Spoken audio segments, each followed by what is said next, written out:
'Twas the night before Christmas, and all through the house not a creature was stirring, not even a mouse. The stockings were hung by the chimney with care, in hopes that St. Nicholas soon would be there. The children were nestled, all snug in their beds, while visions of sugar plums danced in their heads. And Mama in her kerchief, and I in my cap, had just settled our brains for a long winter's nap.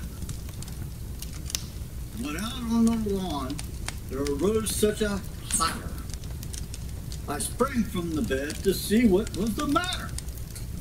Away to the window I flew like a flash, tore open the shutters and threw open the sash. The moon on the breast of the new fallen snow gave the luster of midday to objects below, when what to my wondering eyes should appear but a miniature sleigh and 8 tiny reindeer, with a little old driver so lively and quick, I knew in a moment it must be St. Nick.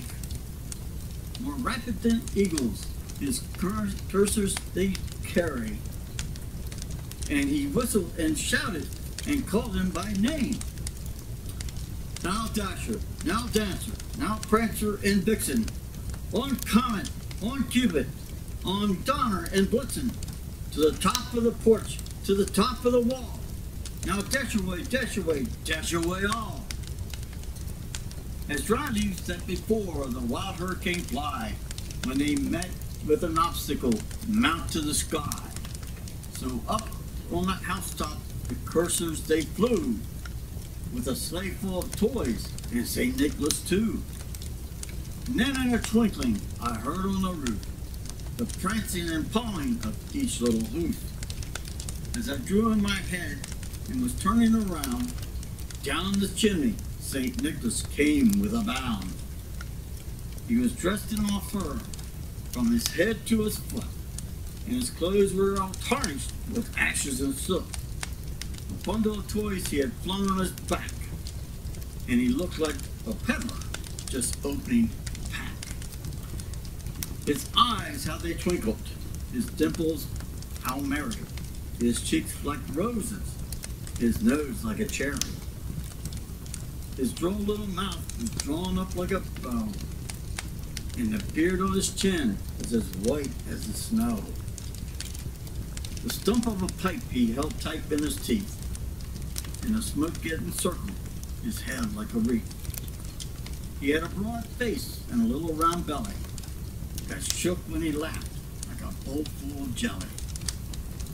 He was chubby and plump, a right jolly old elf, and I laughed when I saw him in spite of myself.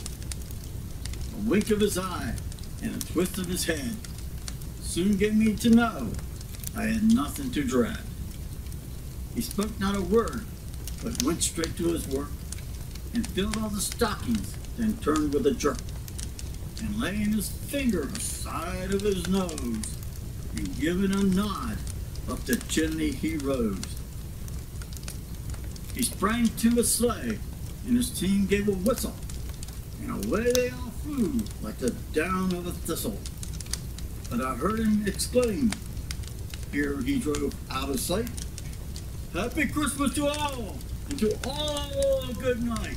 Ho, ho, ho, ho, ho.